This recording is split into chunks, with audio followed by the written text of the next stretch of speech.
Good morning everybody, bright and early. The Nets was just a couple of minutes ago. We're on the Garden State, pulling up to a very special project in just a few minutes, and we'll keep everybody posted. This beautiful building is about to get royal treatment, the Corkit USA signature. Hey, that's Zoosh. I see Zoosh on the way. Okay, so this beautiful building right behind me, right behind us. The windows over here, the windows over there, the windows down there. You sure they saw the windows down there? Yeah, down there I said, right? Those windows. Anyway, every window has a joint, a gap between the brick and the window. And you want to make sure they're sealed because no drafts, no leaking.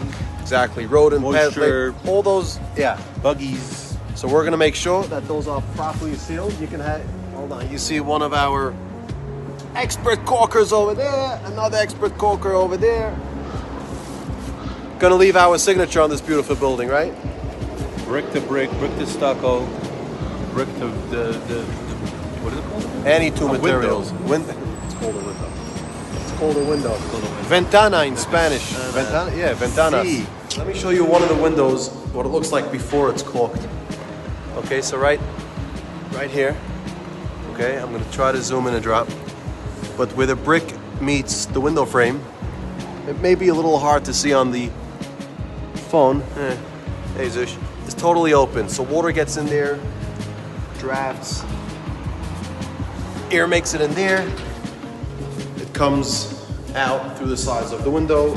If you ever touch the wall when it's not sealed properly, the wall could feel chilly. That's why it's important to seal this up. Here you have one of the windows that's got our signature all over. It's corked and sealed beautifully on the side, the right side, the left side, the bottom. We're gonna get to the top soon. Perfectly sealed. So come what may, whether it's a real strong wind, a real heavy rain, tenants don't have to be afraid that there's any moisture or drafts coming through the gaps between the window and the brick. No leaks, the sheetrock is going to remain nice and intact. The walls are indeed going to be nice and warm, being that there's no drafts. As we explained earlier, sometimes the walls are a little bit cold. That's because there's gaps where the wind is really making it in, and as well as it's insulated, the walls are always cold because it's just coming in. So nice and sealed, nice and tight. This tenant over here doesn't have to be afraid that there's water coming in from one of the windows in the other apartments upstairs. Everything is nice and sealed. Baruch Hashem, a perfect Corkit USA signature.